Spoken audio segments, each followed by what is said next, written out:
चलिए आज हम स्टार्ट करते हैं फिजिक्स का क्लास 12 का विद्युत आवेश और उनके क्षेत्र। ठीक है, यहाँ बाबू जो भी हम टॉपिक पढ़ाएंगे उसको लाइन बाय लाइन पढ़िएगा लोग और साथ में मेरे साथ लिखते चलिएगा। ठीक है, तो आज जो हम लोग का टॉपिक है वो क्या है बाबू? आज का टॉपिक है जो पढ़ेंगे लोग हम लोग टॉपिक, उस टॉपिक का नाम क्या है बाबू? उस टॉपिक का नाम है विद्युत आवेश। क्या नाम है? विद्युत आवेश। आज जो टॉपिक के बारे में पढ़ेंगे उसका नाम क्या है बाबू? विद्युत आवेश। विद्युत आवेश किसे कहते हैं? ठीक है, इसके बारे में जानेंगे लोग। ठीक है, तो चलिए हम स्टार्ट करते हैं। टॉपिक नंबर 1 यहाँ लिख दीजिए। ठीक है, पहले समझेंगे विद्युत आवेश क्या है। विद्युत आवेश क्या है? विद्युत आवेश क्या है? ध्यान समझिएगा, समझ में आप लोग को आएगा कि विद्युत आवेश किसे कहते हैं। देखिए, इसका परिभाषा होता है वो कि आवेश, ठीक है, किसी वस्तु का, ठीक है, लाइन लाइन देखते चलिएगा। विद्युत आवेश पढ़ रहे हैं। ठीक है, क्या बोले? आवेश किसी वस्तु का वह गुण है, ठीक है, यहां तक समझ में आ गया होगा। वह गुण है जिसकी वजह से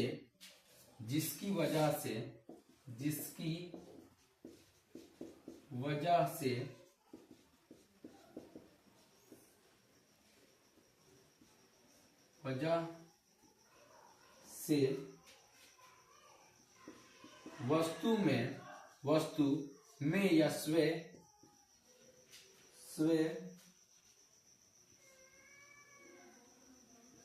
चारों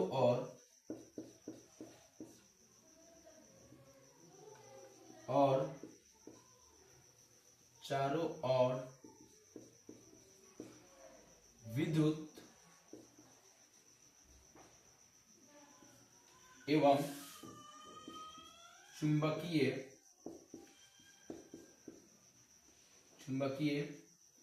क्षेत्र उत्पन्न, विद्युत क्षेत्र और चुंबकीय क्षेत्र उत्पन्न कर सकता है।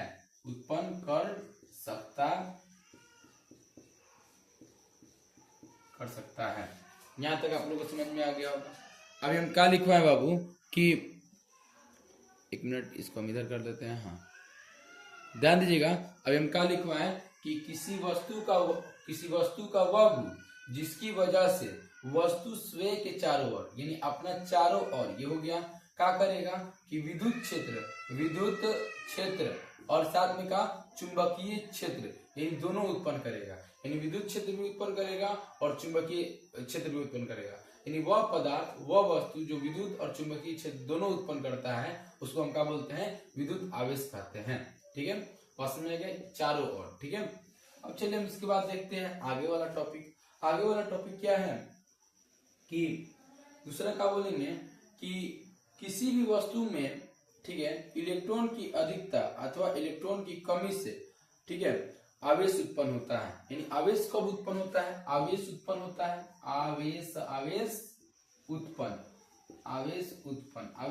कब होता है? हम क्या बोलेंगे? आवेश कब उत्पन्न होता है? तो बोलेंगे किसी वस्तु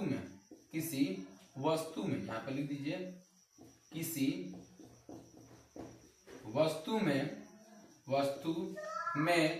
इलेक्ट्रॉन की अधिकता, इलेक्ट्रॉन की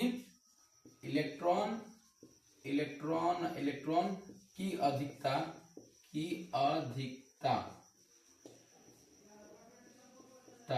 तथा इलेक्ट्रॉन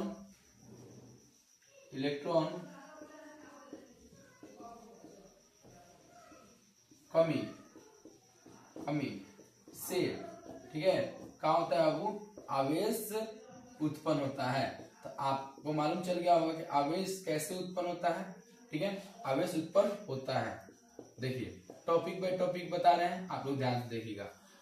अभी हम क्या बोले, विद्युत आवेश के बारे में बोले। क्या बोले, विद्युत आवेश के बारे में। तो विद्युत आवेश किसे कहते हैं, तो हम क्या बोलेंगे कि आवेश किसी वस्तु का वह गुण है जिसकी वजह से वस्तु में से चारों ओर विद्युत व चुंबकीय क्षेत्र यानी दोनों होगा, विद्युत क्षेत्र भी होगा और क्या होगा, चुंबकीय क्षेत्र भी होगा, उसी को क्या बोलेंगे, विद्युत आवेश बोलेंगे। यहाँ तक क्लियर। आवेश उत्पन्न कब होगा, अगर किसी वस्तु में इलेक्ट्रॉन की अधिकता यानी इलेक्ट्रॉन अगर ज्यादा है, ठीक है, या इलेक्ट्रॉन क्या है, कम है, इससे क्या पता चलता है कि आवेश क्या हो रहा है, उत्पन्न हो रहा है। बस समझ आ गया यहाँ तक। अब हम इसके आगे जाएंगे कि आवेश कितने प्रकार के होते हैं, इसका बाद हम क्या देखेंगे, आवेश कितने प्रकार के होते हैं। ठीक है, तो आवेश यहाँ पर लिखिए, आवेश के प्रकार यहाँ पर प्रकार लिख दीजिए, आवेश के प्रकार। ठीक है, फिर यहाँ पॉइंट बनाइए। तो आवेश अभी देखिए, एक हम ये टॉपिक देखें, ठीक है, एक ये टॉपिक देखें, विद्युत आवेश क्या है। ठीक है, आवेश कैसे उत्पन्न होता है इसके बारे में पढ़े हम लोग। ठीक है, पढ़े ना जी। चलिए फिर हम क्या देखें इसके बाद देखिए कि आवेश कितने प्रकार का होता है। देखें आवेश कितने प्रकार का होता है। चलिए, आवेश बाबू होता है वो दो प्रकार का होता है। आवेश दो प्रकार का होता है, दो प्रकार का होता है। कौन कौन होता है बाबू, ध्यान दीजिएगा। तो आवेश दो प्रकार का होता है। कौन कौन होता है, एक होता है धनात्मक, एक होता है धनात्मक और एक का होता है ऋणात्मक। ठीक है, पास में गया। धनात्मक को हम क्या बोलते हैं, प्लस बोलते हैं, और ऋणात्मक को क्या बोलते हैं, वो माइनस बोलते हैं। ठीक है, धनात्मक को क्या बोलते हैं हम लोग, प्लस बोलते हैं, और ऋणात्मक को क्या बोलते हैं, माइनस बोलते हैं। यहाँ तक समझ में आ गया। कोई भी वस्तु पर धनात्मक यानी धन आवेश कब उत्पन्न होगा, यानी कोई वस्तु है उस पर धनात्मक, ठीक है, उत्पन्न होगा, यानी उत्पन्न कब होगा, आपको मालूम रहना चाहिए। मैंने धनात्मक उत्पन्न कब होगा कोई वस्तु पर। ठीक है, तो हम क्या बोलेंगे, अगर इलेक्ट्रॉन का क्या हो रहा है, यहाँ पर इलेक्ट्रॉन का क्या हो रहा है, अगर कमी हो रहा है तो क्या होगा, वस्तु में क्या होगा, धनात्मक उत्पन्न होगा। ठीक है, पदार्थ क्या होगा, धनात्मक होगा। ठीक है, अब चलिए ऋणात्मक, ध्यान दीजिएगा, ऋणात्मक कब कैसे उत्पन्न हो रहा है, तो बोलेंगे अगर कोई पदार्थ है उसमें ऋणात्मक उत्पन्न हो रहा है, ऋणात्मक आवेश उत्पन्न हो रहा है, तो हम कैसे कब बोलेंगे, क्या बोलेंगे, हम बोलेंगे उस पोजीशन पर बोलेंगे क्या, इलेक्ट्रॉन का क्या हो रहा है, अधिकता हो रहा है, इलेक्ट्रॉन का क्या हो रहा है, अधिकता हो रहा है। ठीक है, यानी अगर कोई वस्तु है उस पर उस पदार्थ पर क्या हो रहा है, धनात्मक उत्पन्न हो रहा है, धनात्मक आवेश, यहाँ पर आवेश दे दीजिए, आवेश। ठीक है, यहाँ पर दे दीजिए आवेश। ठीक है, आवेश दो प्रकार का होता है, एक होता है धनात्मक, एक का होता है ऋणात्मक। धनात्मक कब उत्पन्न होता है, तो बोलेंगे अगर पदार्थ धनात्मक आवेश उत्पन्न होता है, यानी कि जब इलेक्ट्रॉन का क्या होता है, कमी होता है, तो क्या होता है, धनात्मक उत्पन्न होता है। ठीक है, अगर इलेक्ट्रॉन का क्या होता है, अधिकता होता है, क्या होता है, इलेक्ट्रॉन का अधिकता होता है, तो क्या होता है, ऋणात्मक आवेश उत्पन्न होता है। ठीक है, यहाँ तक आप लोग को समझ में आ गया होगा, यहाँ तक आप लोग को समझ में आ गया होगा। अब हम इसके आगे फिर चलते हैं, ध्यान दीजिएगा। ठीक है,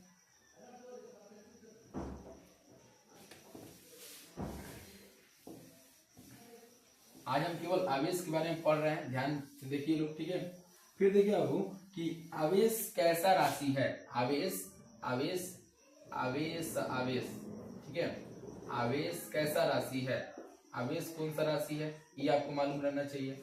आवेश कौन सा राशि है, पहला पॉइंट। दूसरा पॉइंट, इसका यूनिट क्या होता है, यूनिट क्या होता है, दूसरा पॉइंट। ठीक है, बात समझ आ रहा है, यूनिट क्या होता है, बात को ध्यान दीजिएगा। तो आवेश जो है क्या है, अदिश राशि है, अदिश राशि है। ठीक है, अदिश राशि है। ठीक है, आवेश क्या है, अदिश राशि है। इसका यूनिट क्या होता है, कूलम होता है। एग्जाम्पल के लिए समझ लीजिए, मान लीजिए कि हम आपको बताते हैं कि आवेश क्या है, अदिश राशि है, इसका यूनिट क्या होता है, कूलम होता है। हम बोल रहे हैं एगो आवेश है, आवेश को काजी सूचित करते हैं, क्यू से, काशी से, क्यू से, आवेश को क्यू से आप पहले लिख लीजिए, क्यू से सूचित करते हैं। ठीक है, समझ ना, ई का है सी, कूलम है। ठीक है, कूलम। ठीक है, यानी आवेश का कौन सा राशि है, अदिश राशि है। आवेश का जो यूनिट होता है वो क्या होता है, यूनिट क्या होता है, वो यूनिट होता है, कूलम होता है।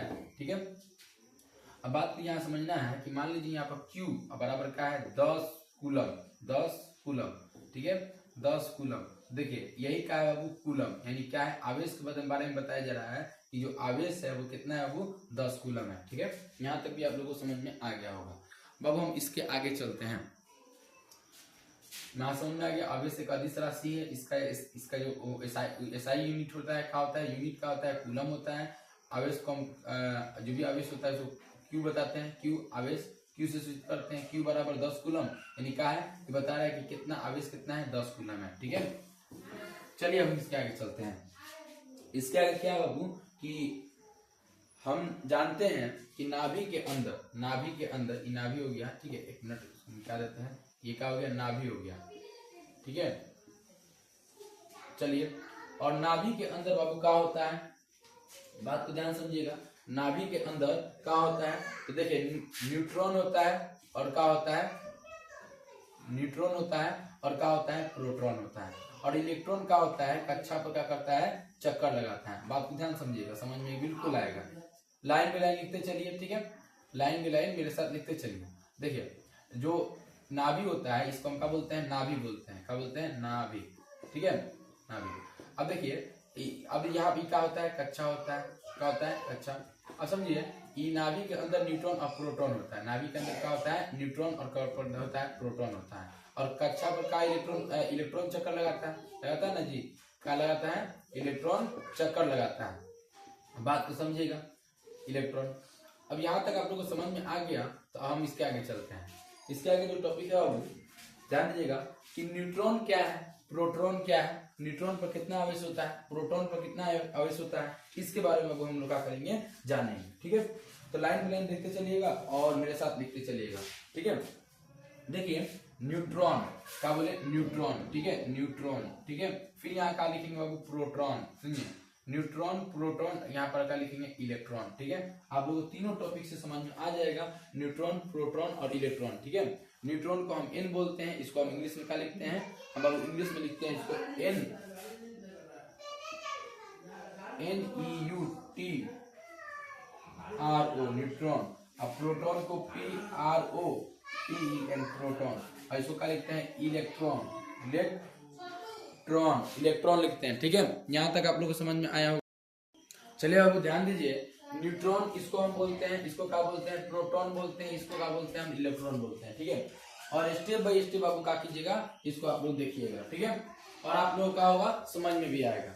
देखिए न्यूट्रॉन जो होता है उस पर बाबू क्या होता है ये उदासीन होता है। क्या होता है उदासीन होता है, उदासीन। जो न्यूट्रॉन होता है वो क्या होता है उदासीन होता है, उदासीन होता है, ठीक है। अब बात को ध्यान समझिएगा, जो न्यूट्रॉन होता है वो क्या होता है उदासीन होता है। प्रोटॉन क्या होता है ये धनात्मक होता है। क्या होता है धनात्मक, ठीक है, धनात्मक। और इलेक्ट्रॉन क्या होता है इलेक्ट्रॉन यानी क्या होता है इलेक्ट्रॉन होता है, ठीक है।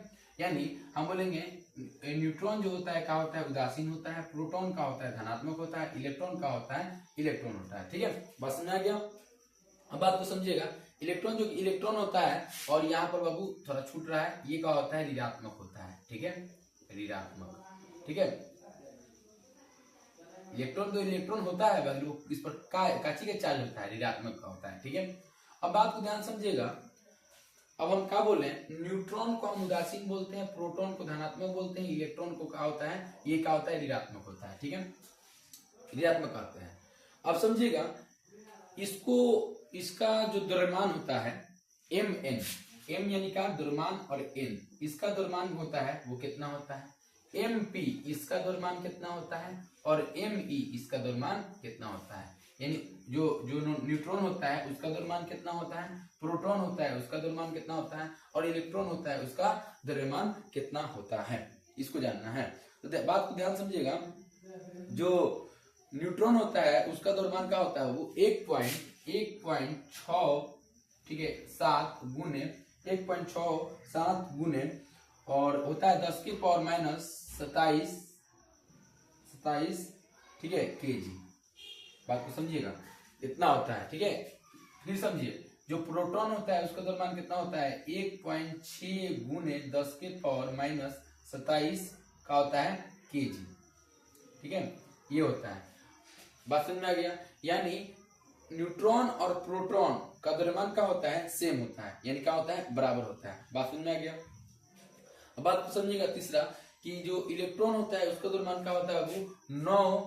9 ठीक है 0.1 गुने 10 के पावर -19 ठीक है केजी।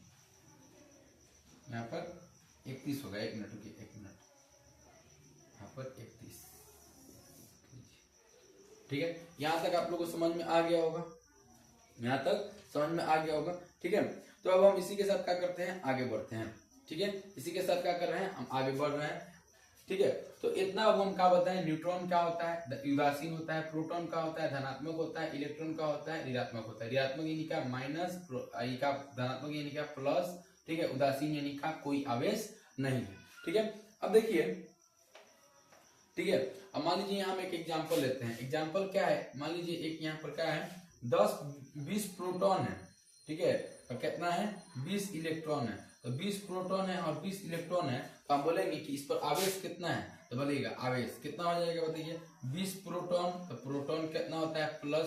ठीक है, और 20 इलेक्ट्रॉन, तो इलेक्ट्रॉन पर क्या होता है? माइनस होता है। तो कितना है? 20 इलेक्ट्रॉन है, तो आवेश कितना है? आप लोग का पूरा 0 है। बात समझ में गया? इसी तरह का हम क्या करेंगे? पढ़ेंगे। तो आज हम क्या बताएं? आज हम बताएं आपको कि विद्युत आवेश क्या है। ठीक है, और आवेश कितने प्रकार का होता है। फिर आपको क्या बताएं? न्यूट्रॉन क्या है, प्रोटॉन क्या है और इलेक्ट्रॉन क्या है, इतना हम बताएं। पता ना बाबू? अब बात को ध्यान समझिएगा। इसके बाद हम जानेंगे फिर क्या कि आवेश के विशिष्ट गुण, आवेश के विशिष्ट गुण क्या है। ठीक है, आवेश के गुण क्या है। ठीक है, चलिए ध्यान दीजिएगा। आवेश के गुण, आवेश के गुण, आवेश के क्या क्या गुण होते हैं, बात को ध्यान समझना है।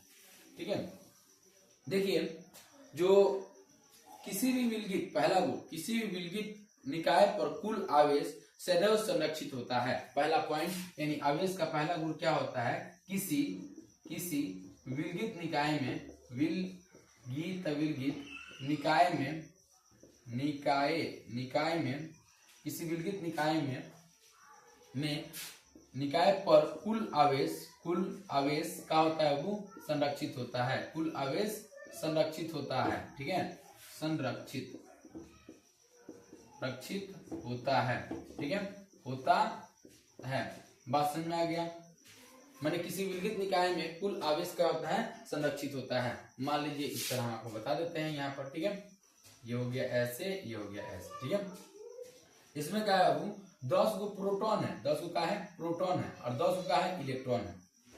पहला पॉइंट। इसमें क्या है? 15 गो प्रोटॉन है और 15 गो क्या है? इलेक्ट्रॉन है। ठीक है, 15 गो प्रोटॉन है और क्या है? 15 गो इलेक्ट्रॉन है। तो बताइए, इसमें प्रोटॉन इलेक्ट्रॉन क्या है? बराबर है, यानी इस पर कितना आवेश कितना है? Q1 बराबर कितना है? 0। ठीक है, और इसमें कितना है? 15 गो प्रोटॉन है, 15 गो इलेक्ट्रॉन है, यानी इसमें आवेश बराबर कितना है? 0। यानी क्या बोला है? किसी विलगित निकाय पर कुल आवेश का होता है? संरक्षित होता है। यानी इसमें जितना भी आवेश होगा वो क्या होगा? संरक्षित होगा, ये बदलेगा नहीं। देखिए 0 है, इसमें क्या है? 0, यानी इसमें क्या है? संरक्षित है। ठीक है, अब चलिए हम इसके आगे चलते हैं। आवेश का क्वांटमीकरण। ठीक है, आवेश का क्वांटमीकरण भी देखना है। ठीक है, तो वो भी देख लीजिए। ठीक है, पहले आवेश के गुण के बारे में देख लीजिए। ठीक है, फिर दूसरा गुण क्या है? जो आवेश होता है, ठीक है, वो वस्तु के द्रव्यमान पर निर्भर करता है। जो आवेश होता है, यहाँ पर लिख दीजिए, आवेश वस्तु के द्रव्यमान पर निर्भर करता है। ठीक है, करता है। ठीक है, जो हम लोग का क्या होता है? आवेश होता है, वो वस्तु के द्रव्यमान पर निर्भर करता है। ठीक है, बस में गया, और वेग पर निर्भर नहीं करता है। यहाँ पर लिख दीजिए, परंतु वेग पर निर्भर नहीं करता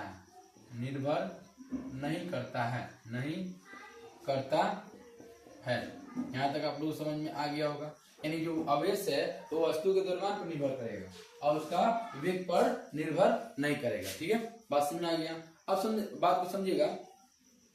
ठीक है, तीसरा पॉइंट क्या है बाबू? तीसरा पॉइंट है कि जो वस्तु, ठीक है, आवेश का, ठीक है, स्थानांतरित होता है, यानी आवेश का होता है, आवेश का स्थानांतरित होता है, ठीक है, आवेश, ठीक है, आवेश का स्थानांतरित, स्थानांतरीय होता है, ठीक है, स्थानांतरीय होता है, यानी आवेश का होता है एक स्थान से दूसरे स्थान तक का होता है गमन करता है, बात सुना रहे ना, ठीक है, यानी एक स्थान से दूसरे स्थान तक आवेश का होता है जाता है, यानी एक स्थान से, ठीक है, एक स्थान लिखिए, यानी आवेश का स्थानांतरित होता है, यानी कि एक वस्तु से, वस्तु लिख दीजिए, वस्तु से दूसरे वस्तु में क्या होता है, वस्तु में जाता है, बात में आ गया। ये तीसरा पॉइंट है बाबू, जाता है, ठीक है, बात को ध्यान समझिएगा। तो एक वस्तु में क्या होता है, दूसरे वस्तु में जाता है। इसमें बाबू क्या करते हैं, एक एग्जांपल ले लेते हैं, आप लोग समझ में आ जाएगा। एग्जांपल क्या है, मान लीजिए इसमें क्या है 5 कूलम है, कितना है 5 कूलम, ठीक है, और इसमें क्या है बाबू 5 कूलम है, कितना है, एक काम करते हैं, इसको अच्छा समझाते हैं, ठीक है। ये मान लीजिए कितना है, ये बाबू इसका इसमें आवेश जो कितना है 10 कूलम है, कितना है 10 कूलम, और इसमें क्या है बाबू, इसमें बात को समझिएगा, इसमें जो इसमें आवेश है वो कोई आवेश नहीं है, ठीक है, यानी 0 है, इसमें क्या है 10 कूलम है, ठीक है, बात को समझिएगा। तो ई क्या होगा, इसमें 5 कूलम आ जाएगा, ठीक है, और 5 कूलम किस में आ जाएगा, इसमें आ जाएगा। तो बताइए क्या होगा, आवेश क्या होता है, एक वस्तु से दूसरे वस्तु में जाता है, बोलिए जाता है कि नहीं जाता है, तो एक वस्तु से दूसरे वस्तु में जाता है, यानी 5 कूलम ही ले लिया और यही 5 कूलम का किया इसको दे दिया, यानी इसमें आ गया। बात समझ रहा ना, कि वस्तु का होता है मैंने एक वस्तु से दूसरे वस्तु में क्या होता है, आवेश प्रवेश करता है, स्थानांतरीय होता है, ठीक है, यहाँ तक आप लोगों को भी समझ में आ गया होगा, ठीक है। अब चलिए अब हम इसके आगे चलते हैं, आवेश का कोटमीकरण, आवेश का गुण के बारे में देखें, ठीक है। अब हम क्या बोलेंगे, आवेश का कोटमीकरण क्या है, ठीक है, इसके बारे में देखेंगे। तो चलिए हम देखते हैं आवेश का कोटमीकरण।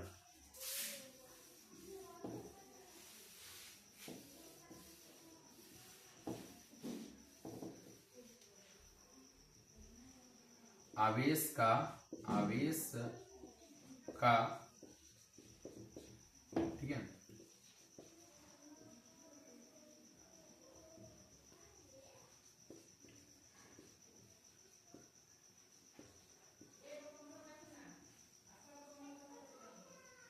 ठीक है, ठीक है, आवेश का कोटमीकरण, इसको हमको देखना है, बात को ध्यान समझिएगा। आवेश का कोटमीकरण क्या है, किसी वस्तु पर कुल आवेश, किसी वस्तु पर, यहाँ पर लिखिएगा, किसी वस्तु पर, ठीक है, ध्यान दीजिएगा, किसी वस्तु पर, ठीक है, कुल आवेश,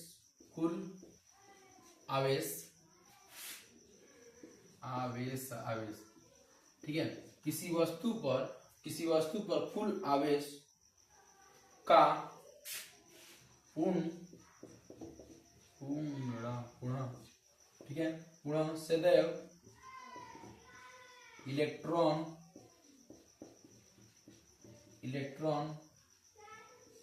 के आवेश, ठीक है, का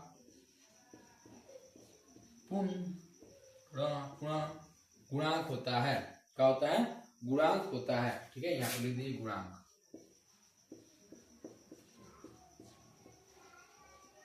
होता है। बात समझ में आ गया। अब फिर ध्यान दीजिएगा, ठीक है, आवेश की यही प्रकृति को, आवेश के, ठीक है, इसी प्रकृति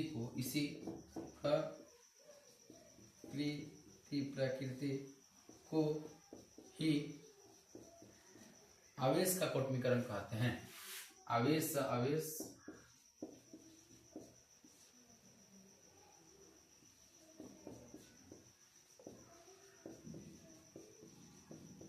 कहते हैं। बात समझ में आ गया, कहते हैं। चलिए ध्यान दीजिएगा, यानी हम क्या बोले, किसी वस्तु पर कुल आवेश, ठीक है, आवेश का पुनः सदैव इलेक्ट्रॉन के आवेश के पुनः गुणांक होता है। आवेश की इसी प्रकृति को ही आवेश का कोटमीकरण कहते हैं, जिसको हम क्या लिखते हैं बाबू, Q बराबर ठीक है प्लस माइनस एन ई। बात समझ आ गया, प्लस माइनस एन ई। अब बताइएगा Q बराबर प्लस माइनस का एन ई हो गया। एन का मान जो होता है वो क्या होता है, एन यानी क्या होता है, संख्या 1 2 3 डॉट डॉट डॉट। Q यानी का आवेश आवेश आवेश आवेश, ठीक है, बात समझिएगा, Q यानी का आवेश। और देखिए इस पर इलेक्ट्रॉन यहाँ पे बता रहा है 1.6 गुने 10 के पावर माइनस 19 कूलम, ठीक है, माइनस 19 कूलम, ठीक है, आवेश बताया जा रहा है 1.6 गुने 10 के पावर माइनस 19 कूलम आवेश, ठीक है। यानी यही सब है। यानी हम क्या बोलेंगे, Q को क्या बोलेंगे, आवेश बोलेंगे, N को क्या बोलेंगे, संख्या 1 2 3 4 डॉट डॉट डॉट, E को क्या बोलेंगे, इलेक्ट्रॉनों की संख्या 1.6 गुने 10 के पावर माइनस 19 कूलम। बस समझ आ गया। अब देखिए अगर हम बोलेंगे कि N का मान कितना है बाबू, 2 है, तो आवेश होगा, आवेश होगा। N बराबर मान लीजिए कोई वस्तु पर 2 है, ठीक है, संख्या 2 है, ठीक है, तो उस उसका तो आवेश होगा, ठीक है। ध्यान दीजिएगा क्या करेंगे, Q लिख देंगे, और क्या होता है N और E होता है ना। N का मान कितना है, 2 है, तो यहाँ पर 2 लिख देंगे। और गुने इलेक्ट्रॉन पर आवेश कितना होता है, 1.6 गुने 10 के पावर माइनस 19 कूलम, यहाँ 19 कूलम दे देंगे। अब इसको गुना करेंगे तो कितना आएगा, यहाँ पर 32 आएगा, 3.2, ठीक है, 3.2 और गुने, ठीक है, और यहाँ का आएगा वो 10 के पावर माइनस 19 कूलम, 10 के पावर माइनस 19 कूलम। ये हम लोग का आएगा कि नहीं आएगा बताइए, आएगा ना आवेश, यही आएगा, ठीक है। तो उम्मीद करते हैं बाबू ये भी आप लोग को समझ में आ गया होगा, ये भी समझ में आप लोग को आ गया होगा। क्या बताएं, किसी वस्तु पर कुल आवेश पुनः सदैव इलेक्ट्रॉन के आवेश के पुनः गुणांक होता है। आवेश की इसी प्रकृति को आवेश का कोटमीकरण कहते हैं। Q बराबर plus minus n e, n का मान कितना होता है 1.6 गुने 10 के पावर माइनस 19 कूलम, ठीक है, ई का मान होता है, ई का मान 1.6 गुने 10 के पावर माइनस 19 कूलम। एन का मान क्या होता है 1 2 3 4 होता है। Q को क्या बोलते हैं, आवेश बोलते हैं। यहाँ पर बाबू आपको क्वेश्चन क्या दिए हैं, N बराबर 2 है तो आवेश होगा, यहाँ पर होगा, तो क्या बोलिए Q बराबर एन ई, Q N का मान कितना है 2 रख दीजिए, और गुने 1.6 गुने 10 के पावर 19 कूलम, इसका मान रख दिए, गुना कर दिए, कितना है 3.2 गुने 10 के पावर 19 कूलम आए। बोलिए आप लोग को यहाँ तक भी समझ में बाबू आ गया होगा, ठीक है। तो आज के लिए बस इतना ही। आज हम जो टॉपिक पढ़ाएं वो बात एक बार ध्यान समझ लीजिए। आज हम क्या पढ़ाएं कि विद्युत आवेश क्या है, ठीक है, विद्युत आवेश कितने प्रकार के होते हैं, उसके राशि के बारे में बताएं, विद्युत आवेश जो होता है राशि के बारे में बताएं, यूनिट के बारे में बताएं, न्यूट्रॉन प्रोटॉन और इलेक्ट्रॉन के बारे में बताएं, ठीक है, और क्या बताएं बाबू, और बताएं आवेश के विशिष्ट गुण के बारे में बताएं, और क्या बताएं आवेश का कोटमीकरण के बारे में बताएं। आज के लिए बस इतना ही। उम्मीद करते हैं आप लोगों को समझ में आया होगा। देखिए हम केवल आपको समझा सकते हैं, समझना आपको खुद पड़ेगा, ठीक है। जिस प्रकार हम केवल आपको तैरना सिखाएंगे और तैरना खुद पड़ेगा, बस समझ रहा ना। और एक बात याद रखिएगा, कैसे हार जाऊं माँ मेरे जीत का इंतजार करके बैठी है, ठीक है मेरे भाई। तो इसको आप लोग लिख लीजिए लोग, ठीक है। नहीं समझ में आएगा कमेंट कीजिएगा, हम फिर अगला वीडियो में समझाएंगे, ठीक है।